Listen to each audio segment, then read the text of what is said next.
Next movie I want to talk about also has a legacy of movies. This one is also advertised as an action movie. I would actually still call it a thriller suspense action movie, but not quite so much straight up action. It is Revolver. Now, this movie stars Jason Statham with hair. With hair! This is made by Guy Ritchie. He's the same guy who made Snatch and Lock, Stock, and Two Smoking Barrels. And honestly, this type of movie, when you watched it, I actually didn't realize it was a Guy Ritchie movie. And I was like, wow, it's so much like a Guy Ritchie movie. And as it turns out, like one of my roommates pointed out later, oh, it's that Guy Ritchie movie, right? I'm like, no, really? So I looked at the box and it's like, oh, I'm an idiot. So anyway, Revolver starts out with this character who basically goes to play games at a casino, and you find out a little more about his past, or his personality quirks.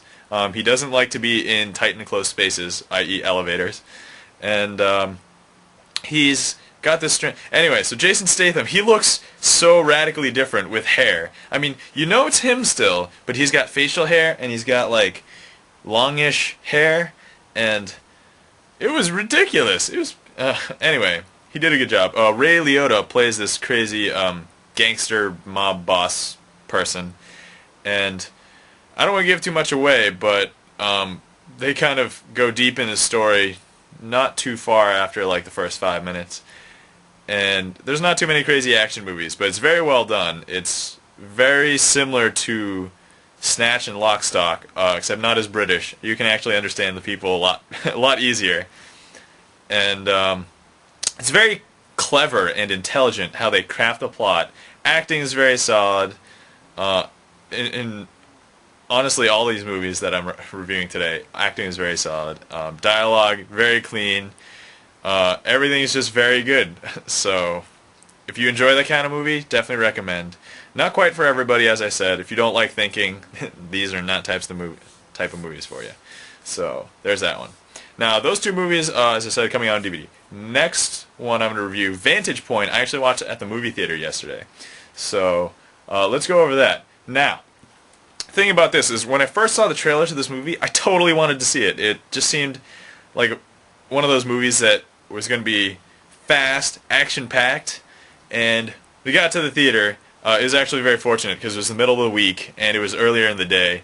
So, it was me and my roommate, and one other guy, and we had the entire theater to ourselves. It was great. So, anyway, needless to say, best time to watch movies. Vantage Point. Now, this is a thriller suspense movie. It's very well done. If you've ever seen movies where they kind of repeat the same chunk of time from a different perspective, this is one of those, and it's very well done. It's very good. Rough plot. President of the United States goes to a diplomatic conference, and as he's giving his speech or whatever, or right before he does, he gets shot. And this is what you probably got in the trailer. But there's a lot of big people in this as well. But what they do is, in the first couple of stories, they withhold a lot of information. And as you go through each person's story, they give you that information. And you're like, whoa. But then right before some climactic event, they jump you back in time. Apparently, the events in this movie take place within like a 23-minute span. But it's very well done. Very good. I definitely recommend. And, there's so many big people in this. There was Dennis Quaid. He played the main, NSA Secret Service bodyguard or whatever. Let's see. Forrest Whitaker. He had won some awards for, Last King of Scotland. But he does a very good role in this. And I actually think he lost some weight. So, he looks good. Let's see. Sigourney Weaver. I don't know. A couple other random people. But, for the most part, good acting, good storytelling, very good stylistic, panning shots. Now, in comparison to like Revolver had a lot of Guy Ritchie-esque type panning shots. So if you're used to those, or cuts and whatever, but this one was just all out crazy.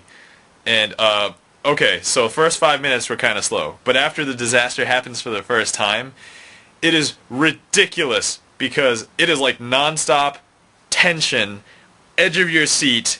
Oh my god, I need to see what happens up until the very end of the movie. So, I mean, you get a slight breather when you see the timeline jump back to the beginning of the initial event, but oh, you're like breathing, you're like, oh my god, what happens? So, there's that. They clean up everything in the end. They pretty much answer all of your questions. And, oh, there's this really sick car scene towards the end. And if you thought that Americans, I don't know who made this, I'm pretty sure he's American. Okay, and if he isn't, oh well. But car chase, there haven't been any real big good car chase movies in the last, who knows when. And people started doing things like, Tokyo Drift for, Fast and Furious just to get crazy car chases. But, if this movie doesn't prove anything, this movie can prove that you can have a ridiculously awesome car chase probably anywhere.